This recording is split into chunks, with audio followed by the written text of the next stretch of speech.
Hi, everybody, and welcome back to Forced Fandom, the show where one person tries to force another to like the things that they love. With me throughout this first season, watching the first season of Twin Peaks, it's journalist Emily Bamforth. Hi, Emily. Hey, How you doing? I'm doing just dandy. Twin Peaks Day was this week, so that was great. Yeah, Got to did you celebrate celebrate Twin that. Peaks Day? I did have a strong cup of coffee. It was not the best cup of coffee in town, but it was a good, strong cup of coffee. No pie, though. I had extra coffee on Twin Peaks Day, but I did not have pie either. I did, Where, however, read lots of Twin Peaks stuff on the interwebs, and I saw a really cool picture that the actress who plays Shelley posted from a set, where she just kind of oh, yeah, she posted a picture of herself in her waitress costume at the Double R. that's so cool. I can't go looking for things because I'm afraid I'll find spoilers. Yeah, you probably shouldn't. I did read the celebratory threads on our Twin Peaks, though. There were no spoilers in those. Yeah. It's a very exciting day for this community. Woo! There were lots of, I'm sure you saw lots of, like, Twin Peaks baked goods and things like that on there. I posted a GIF of Agent Cooper giving a thumbs up. That is the appropriate response. I kind of just want to have that GIF on my phone at all times, Just for reference. just for reference. So, speaking of Cooper, this week was episode 6 titled Cooper's Dreams.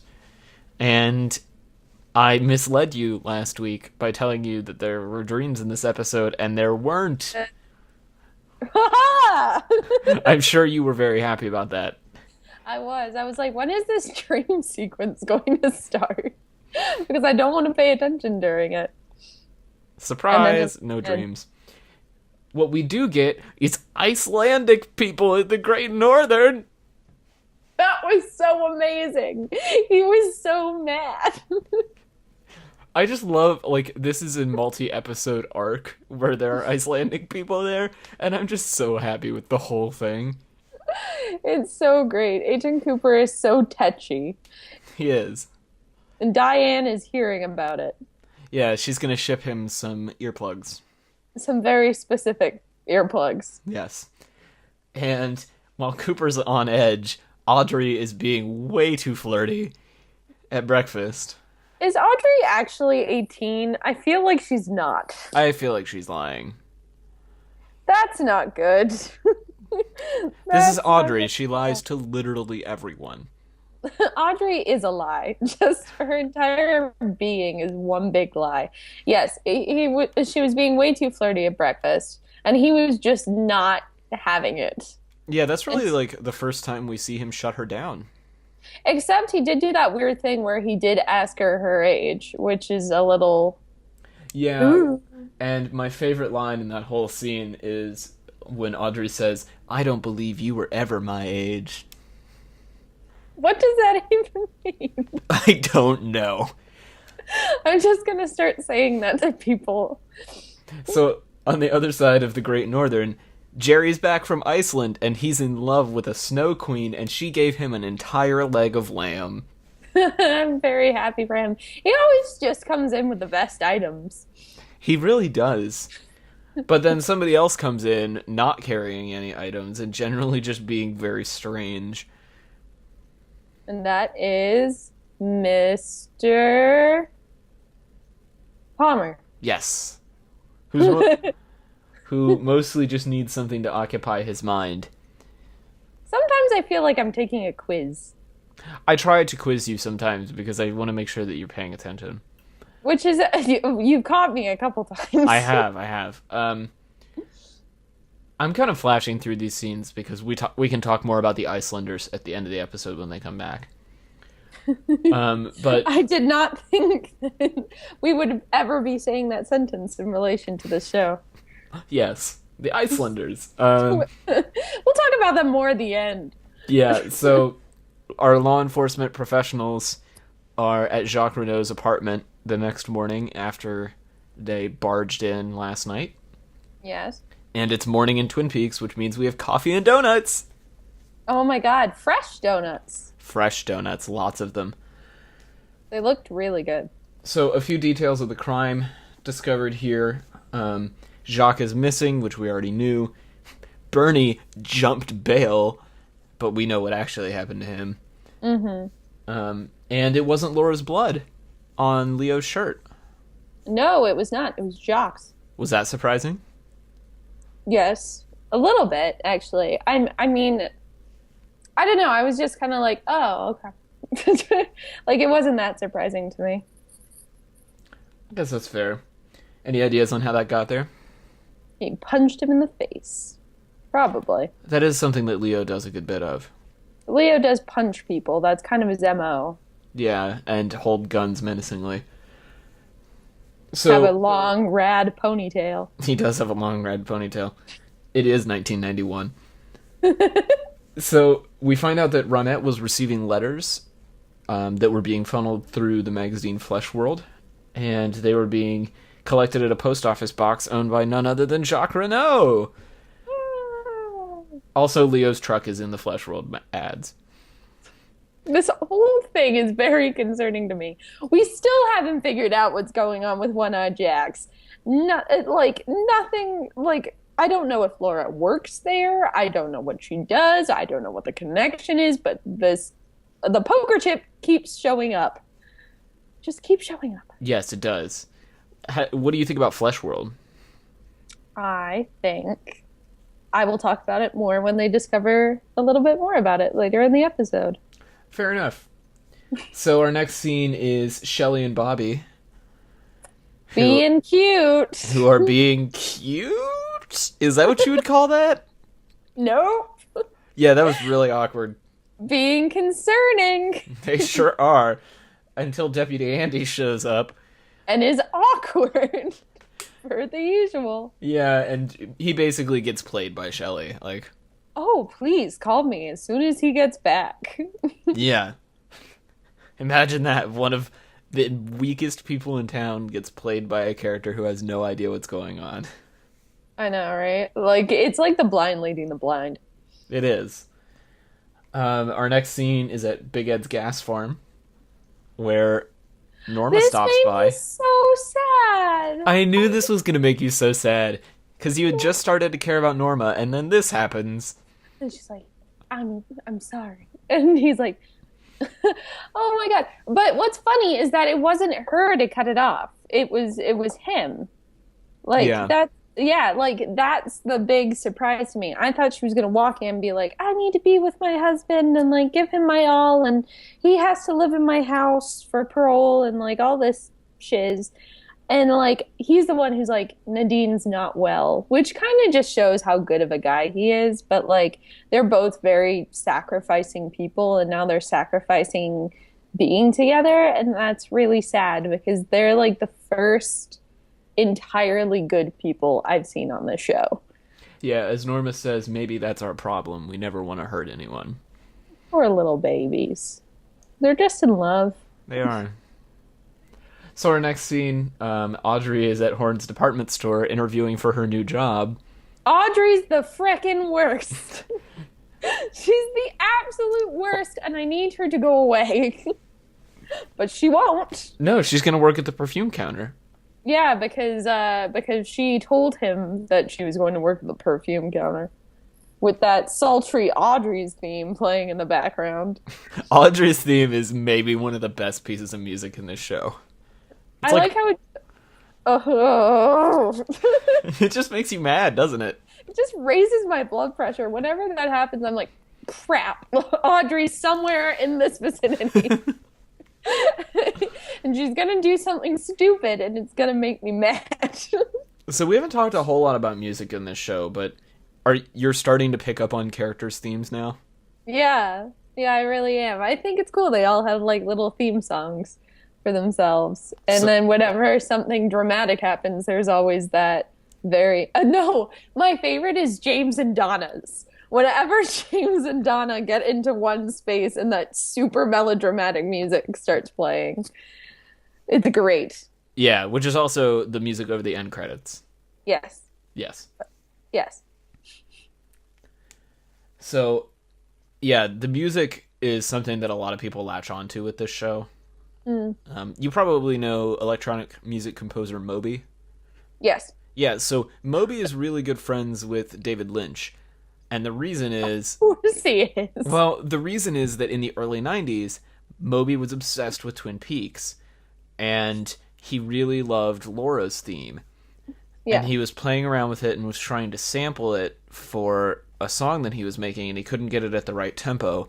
So he just replayed it on a keyboard, but at the speed he wanted. And then released the song, and it became his first big hit single, Go. And the company that owned the rights to Twin Peaks tried to sue him, and David Lynch called them off and was like, no, this is a really good song. Like, he can totally just do this. This is amazing. Yeah, and so now David Lynch and Moby are, like, super good friends. Dude, that's so cool. I Yeah. never got I didn't know that. Obviously, I wouldn't have known that. How would I have known that? Like, but this, I bet that just makes you so happy every day. Like, It whenever does, because something goes wrong. I really liked Moby as a kid, and I knew that song, and then when I started watching Twin Peaks, I was like, man, this music is really familiar. And I looked it up, and I was like, oh my gosh, this makes so much more sense now. It's like everything you love in one place. I know. I will link to Go down below, as well as Moby, I think in an interview explaining it. Actually, I think he explains it in an interview where he and David Lynch interview each other, which is kind of fun. I'm gonna have to watch that. I'll make sure there aren't spoilers. Additional watching Yeah. or homework. So, back to the show, though. Because we went really long the last week, and I want to keep moving. All right, let's speed it along. Let's So, keep going. we got the melodramatic James and Donna theme when they were hanging out at the gazebo. Oh, and James's mom is an alcoholic. That's sad. Yeah, that is sad. But they owe it to Laura to keep looking. Yeah. Do you feel a little bit better about these characters, or are you still just like meh? I mean, they're like the little Hardy Boys, right? Like they're gonna go try and find out what happened, and generally these kinds of things are good until somebody gets killed. So hopefully nobody dies in this process. Which, okay. Earlier on this podcast, you said that you wanted one of them to die to make it more interesting. Yeah, but now like one would be so sad without the other. How could they find anybody as bland as each other again? Ooh, harsh words. Tell it like it is. We're back at the Renaults with more donuts. All of the donuts. I love that the opening shot after this commercial break is just a plate of donuts being passed around. It made me really want donuts. I really wanted donuts too. I had just eaten dinner and then I wanted more donuts. And by more donuts, I mean I didn't have donuts that day, but I wanted to eat that whole plate of donuts. Yep. So, it's at this point that we see a picture of a cabin with some red drapes. Indeed. The ones from Cooper's Dream, maybe? Probably, since you pointed them out. Yes. And then we're looking through Flesh World and find another ad. Not enough reason to use the word flesh. I just hate that word. It's a porn magazine. Yeah, but flesh? Really? Blech. It was also the late 80s, early 90s. I guess. So anyway, Laura's in an ad, or at least Cooper thinks it's Laura in the ad. Yeah, so do you think it's Laura in the ad? I wouldn't be surprised. Laura had secrets. Laura did have secrets. So what is she doing there? Any speculation? Looking for men to give her money, probably, so that she could supply that nasty little coke habit she had. Yeah, I think that's a pretty good assumption. Yep.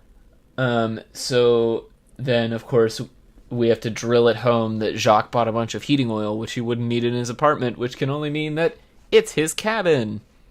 Yep. And then Cooper says, boys, it's time for a walk in the woods. But they gotta pack a lunch first. They do have to pack a lunch first because they can't go anywhere in this show without eating. So while they're packing their lunch, we have a secret meeting about secrets with Madeline, James, and Donna at the Double R. How did you feel about this meeting? More Hardy Boys shenanigans. Yeah, it was cute.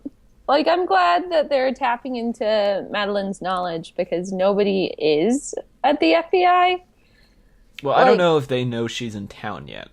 yeah, well, that's the frickin' problem, isn't it? Like, they should know this. They should keep checking on the Palmers. I'm But they assuming did. somebody is, yeah, but Assuming somebody knows she's there. And if somebody knows she's there, somebody should be questioning her, but they're not. They're going off Cooper's dream. or So, if they did it off screen. well, I would figure that if they did it off screen, they would show us. This is true. Yes. So, they can't prove anything yet, but they love Laura. This isn't surprising.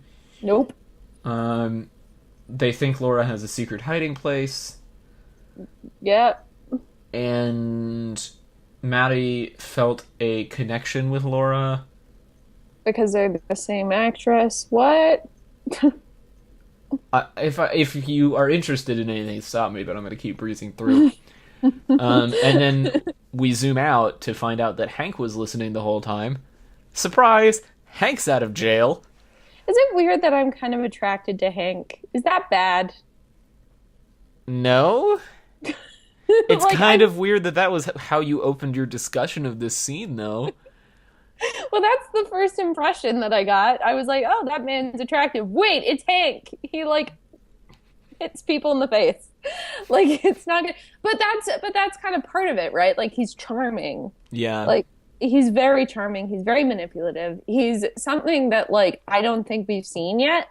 In terms of like Leo's not really charming. He kind of just hits people. Like He's blunt force. yeah, he's blunt force, but Hank is more alarming because he is trying to worm his way back into her life, and that's just very concerning because you can't really see that kind of thing coming. With Leo, you totally can, and people are going to pay attention to Leo, but people aren't going to pay attention to Hank. This is true. So you're pretty distressed about Hank getting out of jail. Yeah, I'm worried. Like, Yeah. I'm really worried for everyone involved. Because he seems like he is a big part of this whole thing that has just been, like, pent up in jail. Now he's out, like, God knows. Not to spoil the rest of the episode, but he hits Leo in the face, and you don't think Leo can, like, be hit by somebody else. You think he's top dog as far as everything's Yeah, concerned. and we very quickly learn that he is not. He was just holding Hank's place, and Hank is just a whole nother bag of cats. Yes, you could say it like that. So our next scene is Dr. Jacoby's office for some family counseling with the Briggses. Oh, this family's so messed up. Is alcohol a drug? Are you sad? Shouldn't I be? Have you ever killed anyone? It was during war times. That is my synopsis of the first half of this scene. Did I miss anything important? Nope, not really. Good. So, Dr. Jacoby asks to see James alone, or Bobby alone, excuse me, and the family members go outside. Do you want to tell the people what happens next? No. It makes me uncomfortable. I was like blocking out half of it. Basically, Dr. Jacoby starts pulling out information that he got from Laura. Like, that's basically what he's doing. Is mining Bobby using information he got from Laura. Like, when they first had sex, he cried and she made fun of him. And, like, all this stuff. And then Bobby basically confesses. The most important thing that comes out of the conversation, I feel, is that Bobby felt like he was corrupted by Laura. And Laura had a lot of darkness in her and felt like she was getting swallowed up by it. And he sold drugs so that she could have drugs. And he kind of got pulled into this whole ring of it. And Laura was just like somebody that he was trying to not necessarily help, but somebody that he was trying to be with and somebody that he was influenced by. And she just was incredibly messed up. Was any of this surprising to you? Kind of. I mean, I didn't think Bobby was as naive as, and maybe he could be portraying it that way, but like he just seemed like he just loved Laura, and that's all that he knew, and that's all that he was trying to do was make her happy. And you initially didn't read him that way? No, he kind of seemed well, I honestly didn't expect that dynamic. I expected Laura to be misled, right? But I didn't expect her to say things like the darkness is pulling me in. Like that's incredibly concerning and incredibly dark, and she was struggling with a lot of things, like more than a coke habit, like more than prostitution, possibly. I don't know.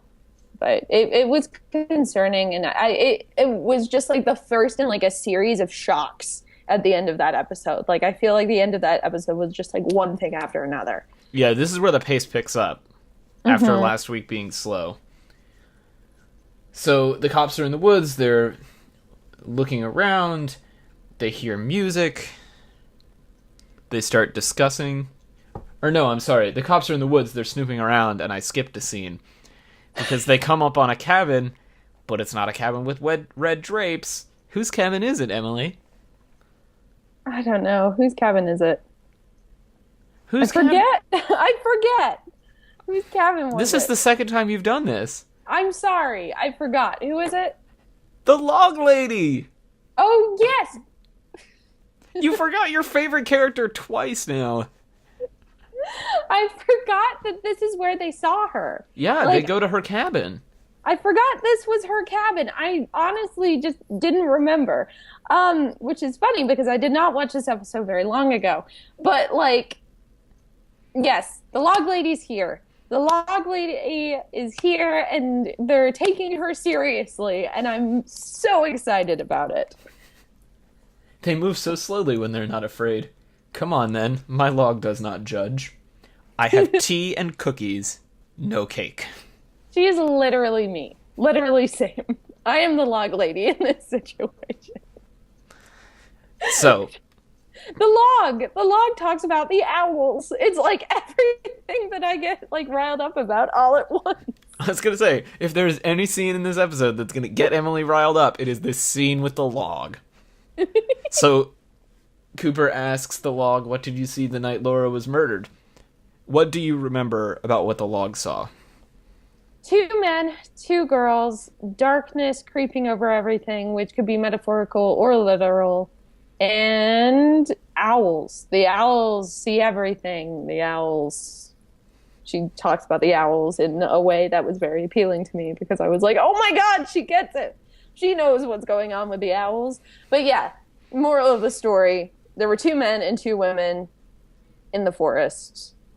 Cooper identifies that the 2 women were Laura and whatever Ronette. the heck.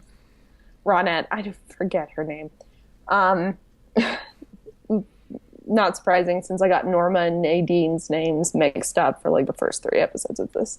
Right. I think Cooper thinks that it is Jacques and possibly Leo, but they're not sure. Right.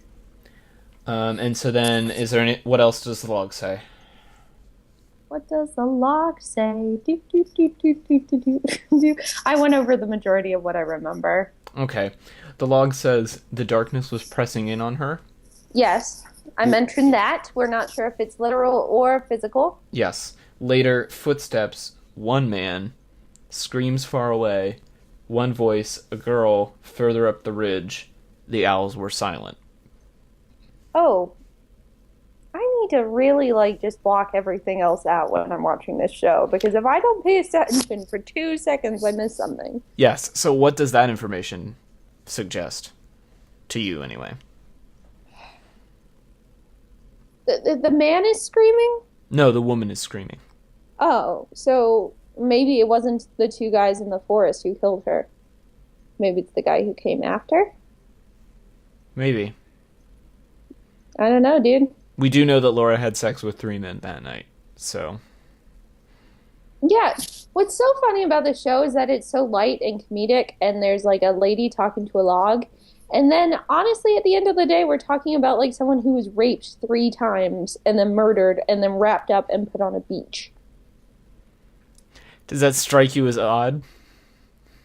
The contradiction is a little odd, yes. Yeah. Yes, a little bit. But I think that's what makes this show so jarring at times. Yeah, you're never really comfortable. Like, as soon as you get lulled into donuts and crime scene investigations, you remember, hey, wait a second, this is like really messed up. And that's exactly what happens next, because they go to the cabin. Yes, they do. How did you feel about the cabin? There's blood on the floor And red drapes. and red drapes, like in Cooper's dream, And a record on repeat. because the music always plays in the background or something. What did Cooper say about There's that? always music in the air. There's always music in the air. You're right, Cooper, because you have a theme song that follows you around. And there are a few other pieces of evidence there. Do you remember what they were? You want to run through them? There's twine, there's Waldo the bird, and the cuckoo clock is stuffed full of One-Eyed Jack's poker chips. Including one with a piece missing from it. Spoopy. So, I mean, we already knew all this evidence existed. Yep. But it's here now in this cabin, in Jacques' cabin. So, how are you feeling about Jacques now? He's a sketchy son of a gun. Do you think he did it? No. You don't think Jacques did it? No. I think Bob did it. That's what the dream told us. This is true. That's also what the vision told us. That's two sources. Is that all you need to publish? No. No. I was gonna say We could not run a story based on that. based on two visions. Yep, couldn't do it. But you can sure base a TV show off of it. Journalistic integrity, not necessarily necessary in Twin Peaks. But necessary with me. Luckily, there are no reporters in this show. I hate when they bring reporters in and the reporters suck, which is always.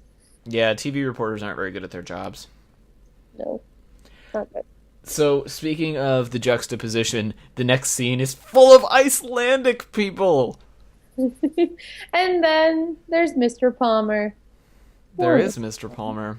But first, let's talk about Catherine. And also, I had to double check that was Audrey's dad. That it was Ben. Yeah, because him and Mr. Palmer look exactly the same to They me. have very similar haircuts, which makes them hard to tell apart when they're in the same scene. I knew that it wasn't Mr. Palmer because he wasn't crying hysterically, and also, he was smooching Catherine over the desk. But, it still had to look him up. Yeah. So Catherine? So Catherine and frickin' Audrey is around again and laughing at her dad's adultery because she's a Looney Tune. And laughing at the fact that he's about to burn down the mill. Mill politics! Mill politics. Da da da da. So, that's all happening, and Jerry is being creepy to that Icelandic lady, and Leland is very sad. But Catherine dances with him. But Catherine dances with him because Ben tells her to. That and whenever he started crying, she tried to mimic him so that he didn't look silly. I'm glad you caught that. Of course I caught that. I was paying attention for that part. I don't remember major plot points like going into the log lady's cabin, but I do remember that they were mimicking each other. This is true. So, while they're dancing, Josie is smoking. Like a boss. And then Maddie is creeping. She is. She's making those late night phone calls. When that hotline bling, it can only mean one thing. That you found secret tapes in your cousin's bedroom? Yeah. Exactly. That's what Drake wrote that song about. That's exactly what Drake wrote that song about. You're not surprised by secret tapes, I'm guessing. Laura had secrets. That's the mantra of this podcast. Laura had Laura secrets. Had secrets. So, back to the Great Northern, where Josie is still smoking, but somebody's in the room. And that would be Mr. Horn. Bum, bum, bum! Mill politics redux. But Josie is somehow manipulating him, or he's manipulating her, and also he's being super creepy towards her, which I'm like, are you sleeping with him, Josie? Because that wouldn't be nice. I don't believe they're sleeping together. He is Yeah. definitely flirting with her, though. I mean, everybody frickin' flirts with each other in this show. This is true. But no, so she's telling him about the secret books, and he's telling her where to find them. Magical creatures and where to find them. I meant more of the secret ledgers about the mill. Yes.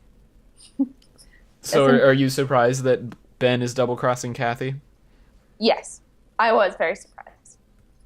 But Go then ahead. I wasn't. But then you Because- weren't because you don't really care about Sawmill politics? No, then I wasn't because I think Audrey's dad is a creep. And he's just ridiculous. Fair enough. So now comes... You were talking about how we get a lot of really interesting and shocking information at the end of this episode. That's point one. Bullet point two, we're back at Shelley's, and she's home alone, lighting a cigarette on the stove, like you do. She's gonna blow her hair up. I Yeah, was waiting for her hair to catch on fire. but then Leo gets home, Yes. but then Hank's there. And punches him in the face. He sure does. And He's then what like- happens? He's like, dude, I left you this empire, but now I'm back, and you were just keeping it warm, so don't mess around. Walks away. And Leo goes inside, and he's all bloody, and Shelley's all worried. And then he shoves Shelley because he's a dingbat, and he just got punched in the face. And she's like, you're never gonna hurt me again, Leo. And he's like, you're not gonna do it.